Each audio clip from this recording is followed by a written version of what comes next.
Bismillahirrahmanirrahim. Assalamualaikum warahmatullahi wabarakatuh. Baiklah anak-anak sekalian, pada hari ini kita akan melanjutkan materi bab 3, yaitu masih mengenai zat, wujud zat, dan perubahannya. Kali ini Miss akan menjelaskan mengenai adesi dan kohesi. Silakan lihat gambar yang terdapat pada layar. Nah, pada gambar pertama itu merupakan cat yang melekat atau menempel pada tembok. Sedangkan gambar kedua yaitu air, butir-butir air yang tidak menempel atau tidak melekat dengan erat pada daun talas. Apa perbedaannya? Yaitu kalau cat dengan tembok itu bisa melekat dengan erat, sedangkan air pada daun talas itu tidak bisa melekat. Kenapa hal tersebut bisa terjadi? Kita lihat terlebih dahulu pengertian dari adesi dan kohesi. Karena hal tersebut berkaitan dengan kedua peristiwa ini. Adesi adalah gaya tarik-menarik antara partikel-partikel yang tidak sejenis. Gaya adesi akan mengakibatkan dua zat akan saling melekat bila dicampurkan. Kemudian untuk kohesi, yaitu gaya tarik-menarik antara partikel-partikel yang sejenis. Kohesi dipengaruhi oleh kerapatan dan jarak antar partikel dalam zat.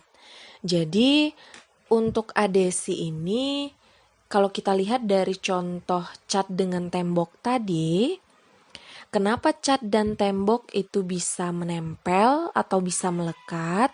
Karena gaya tarik-menarik antar partikel-partikel yang tidak sejenis itu lebih besar. Ya, sedangkan pada air dan daun talas tadi, gaya tarik-menarik antara partikel-partikel yang sejenis lebih besar.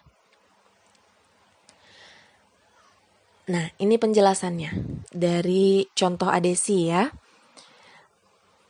Kenapa tembok dan cat atau cat bisa melekat pada tembok tadi? Hal ini disebabkan karena gaya tarik-menarik antara partikel cat dengan tembok. Cat dengan tembok kan berbeda jenis ya, jadi partikelnya tidak sejenis. Sedangkan cat dengan cat itu sejenis. Tembok dengan tembok itu partikelnya sejenis. Nah, di sini terjadi gaya tarik-menarik antar partikel cat dengan tembok tadi itu lebih besar dibandingkan gaya tarik-menarik antara partikel-partikel sejenis, yaitu cat dengan cat atau tembok dengan tembok. Jadi, mana partikel yang sejenis? Cat dengan cat, tembok dengan tembok. Mana partikel yang tidak sejenis? Yaitu cat dengan tembok. Ya.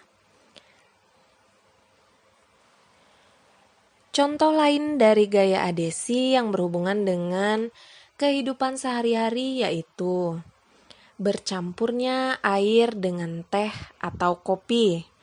Yang kedua, melekatnya air pada dinding pipa kapiler. Kemudian melekatnya tinta pada kertas, melekatnya kapur pada papan tulis. Kemudian semen dapat melekatkan batu dengan pasir. Nah, selain air dengan daun talas tadi, contoh kohesi yang lain yaitu gaya tarik-menarik antara air dengan minyak, sehingga menyebabkan minyak dan air tersebut tidak pernah bisa bercampur atau bersatu. Kemudian yang kedua yaitu tidak melekatnya air raksa pada dinding pipa kapiler. Hal ini disebabkan karena apa tadi? Karena Gaya tarik-menarik antara partikel yang sejenis itu lebih besar dibandingkan gaya tarik-menarik antara partikel yang tidak sejenis. Misalkan di sini, kenapa air dengan minyak itu tidak bisa bercampur tadi? Karena gaya tarik-menarik antar partikel sejenis yaitu air dengan air itu lebih besar. Kemudian gaya tarik-menarik antara minyak dengan minyak yang sejenis itu lebih besar dibandingkan gaya tarik-menarik antara air dengan minyak, yaitu air dengan minyak kan tidak sejenis partikelnya. Inilah 3 akibat dari adesi dan kohesi. Peristiwa yang pertama yaitu meniskus cekung dan meniskus cembung. Apa itu maksud dari meniskus? Meniskus adalah bentuk permukaan zat cair di dalam tabung. Kalau kita perhatikan gambar yang pertama yaitu meniskus cekung, ada air di dalam tabung. Kemudian penjelasannya adesi lebih besar dari kohesi. Maksudnya adalah gaya tarik-menarik antara partikel yang sejenis, gaya tarik-menarik antara partikel yang tidak sejenis, yaitu antara air dengan tabung, lebih besar dibandingkan gaya tarik-menarik antara partikel yang sejenis. Makanya di sana ada keterangan adesi lebih besar dibandingkan kohesi. Sedangkan pada gambar kedua kita lihat raksa yang berada di dalam tabung. Kenapa dia bisa meniskus cembung? Karena kohesi lebih besar dari adesi, atau gaya tarik-menarik antara raksa dengan raksa itu lebih besar dibandingkan gaya tarik-menarik antara raksa dengan tabung. Kemudian akibat adesi dan kohesi yang kedua yaitu peristiwa tegangan permukaan. Pada gambar itu terlihat ada serangga yang bisa berdiri di atas air. Tegangan permukaan itu sendiri merupakan gaya tarik-menarik antar molekul zat cair sehingga mengakibatkan terjadinya tegangan permukaan tersebut.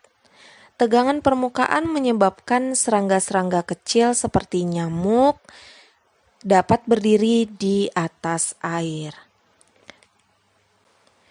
Kemudian peristiwa yang ketiga akibat adanya adesi dan kohesi yaitu peristiwa kapilaritas.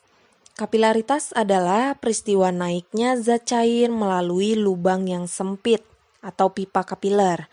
Semakin sempit lubang pipa kapiler atau lubang kapiler, semakin besar daya kapilaritasnya atau daya resapnya. Nah, di gambar itu terdapat tisu atau kain yang diletakkan pada 3 gelas dan kenapa bisa berpindah warnanya dari ujung yang satu ke ujung yang lain. Hal tersebut terjadi karena adanya daya serap atau kapilaritas. Contoh lainnya yaitu naiknya air tanah pada pembuluh kayu sehingga tumbuhan dapat tumbuh dengan subur. Kemudian terserapnya air di badan setelah mandi oleh handuk, terserapnya air di lantai oleh kain pel, terserapnya keringat oleh kaos dalam dan sapu tangan, serta terserapnya air di meja makan oleh kertas tisu. Sekarang kita lanjut ke massa jenis. Silakan perhatikan gambar air dan susu. Pada volume yang sama, massa segelas air putih lebih kecil daripada segelas susu. Kenapa hal tersebut bisa terjadi? Karena dipengaruhi oleh adanya massa jenis. Massa jenis dilambangkan dengan rho. Dan rumus massa jenis tersebut yaitu rho sama dengan M per V. Rho tadi massa jenis, M itu massa benda, V yaitu volume benda. Jadi, bisa kita simpulkan bahwa massa jenis suatu benda yaitu merupakan perbandingan antara massa dengan volume benda. Karena adanya massa jenis tersebut, maka suatu benda itu bisa mengapung di air, bisa melayang, dan bisa tenggelam. Contohnya yaitu pada kapal selam berikut. Jika massa jenis kapal rho, rho itu massa jenis kapal lebih kecil dari massa jenis air, maka kapal selam akan mengapung. Ketika massa jenis kapal sama dengan massa jenis air, maka kapal selam akan melayang. Sedangkan ketika massa jenis kapal lebih besar daripada air, maka kapal selam tersebut akan tenggelam. Hal ini disebabkan karena massa jenis kapal tadi kan lebih besar dari massa jenis air. Otomatis kapal selam tersebut akan lebih berat dibandingkan air. Makanya dia akan tenggelam. Oke, sekarang kita lanjut ke asam dan basa suatu zat. Asam merupakan zat atau senyawa yang menyebabkan rasa masam pada berbagai materi. Sedangkan basa itu menunjukkan rasa pahit dan licin. Dan inilah beberapa perbedaan dari asam basa tersebut.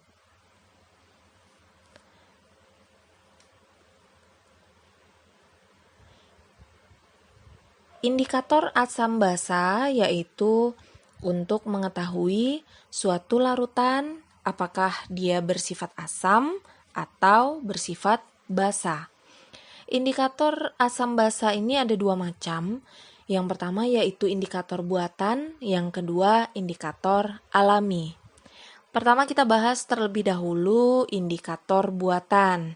Contohnya yaitu kertas lakmus. Nah, yang warna pink dan biru itu merupakan kertas lakmus. Tapi sebenarnya bukan pink ya. Untuk penyebutannya biasanya kertas lakmus merah dan kertas lakmus biru. Nah, sesuai fungsinya tadi sudah Miss jelaskan, kertas lakmus ini merupakan indikator buatan atau sebagai indikator untuk mengetahui suatu larutan itu bersifat asamkah atau basa. Kita lihat pada gambar, ketika lakmus merah dan lakmus biru dimasukkan ke dalam larutan asam, maka apa yang akan terjadi? Lakmus merah akan tetap berwarna merah, sedangkan lakmus biru itu akan berubah menjadi warna merah. Itulah yang terjadi jika lakmus merah dan biru dimasukkan ke dalam larutan asam. Gambar yang kedua yaitu kertas lakmus merah dan biru sama-sama dimasukkan ke dalam larutan basa. Nah, di sini kebalikannya. Lakmus merah berubah menjadi biru, sedangkan lakmus biru tetap berwarna biru jika dimasukkan ke dalam larutan basa. Nah, di sini Miss buatkan jembatan keledainya. Jika dimasukkan ke dalam larutan asam, maka warna biru berubah menjadi merah. Ya, jadi asam biru jadi merah. ABM. Sedangkan ketika dimasukkan ke dalam larutan basa, lakmus merah berubah menjadi warna biru. Basa, merah menjadi biru. BMB. Ya, tidak akan pernah kita mendengar kata BBM, tapi BMB. Basa, merah menjadi biru. Artinya, lakmus merah jika dimasukkan ke dalam larutan basa akan berubah menjadi warna biru.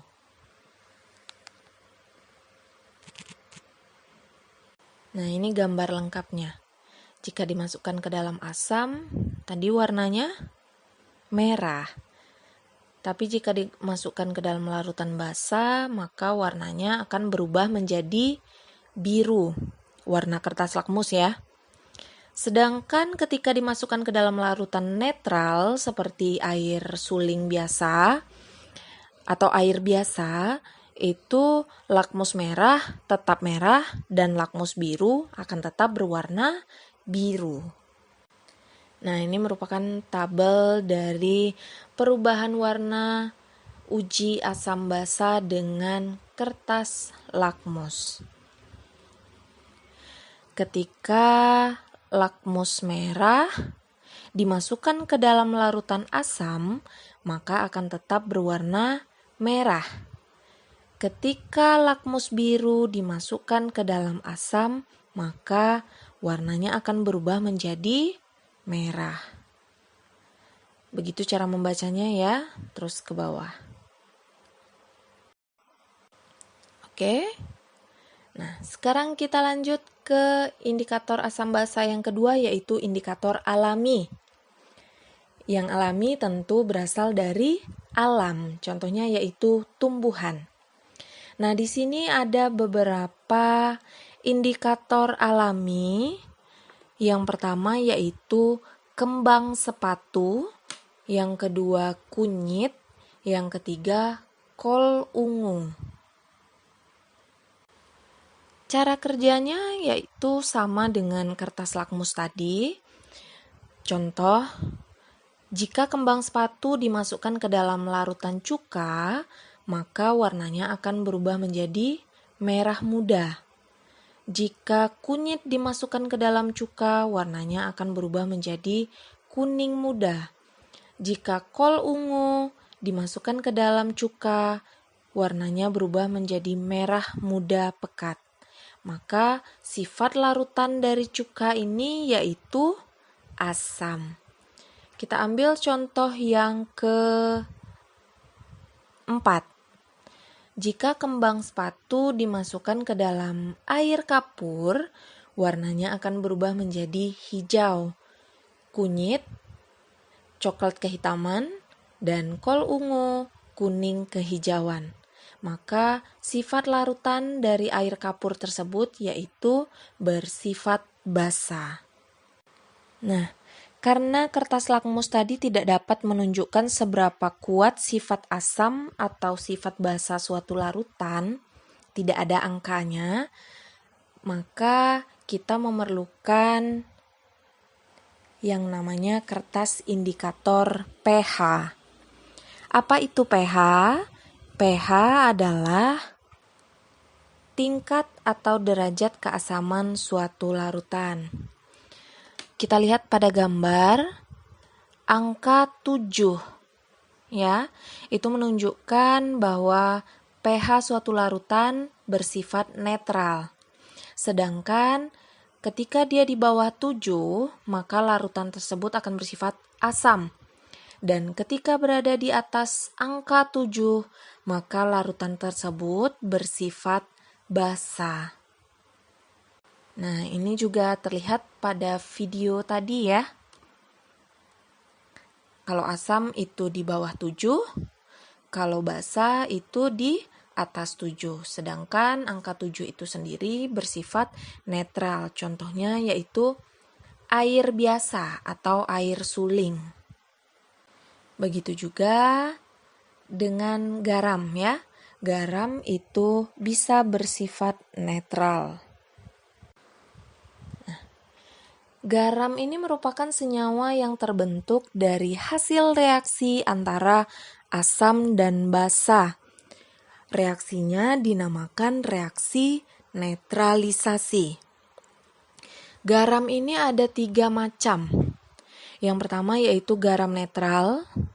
Ini terdiri atas asam kuat dan basa kuat. Ini yang Miss bilang tadi, pH-nya yaitu 7.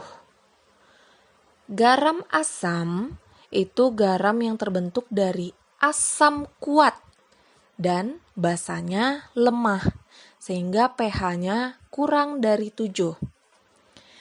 Garam basa sesuai namanya berarti garamnya terbentuk dari basa kuat dan asamnya yang lemah dan pH-nya yaitu besar dari 7. Oke, sekian penjelasan dari Miss. Mudah-mudahan Ananda semua bisa memahami apa yang sudah Miss paparkan. Terima kasih, mohon maaf jika ada salah dan janggal. Wabillahi taufik wal hidayah. Wassalamualaikum warahmatullahi wabarakatuh.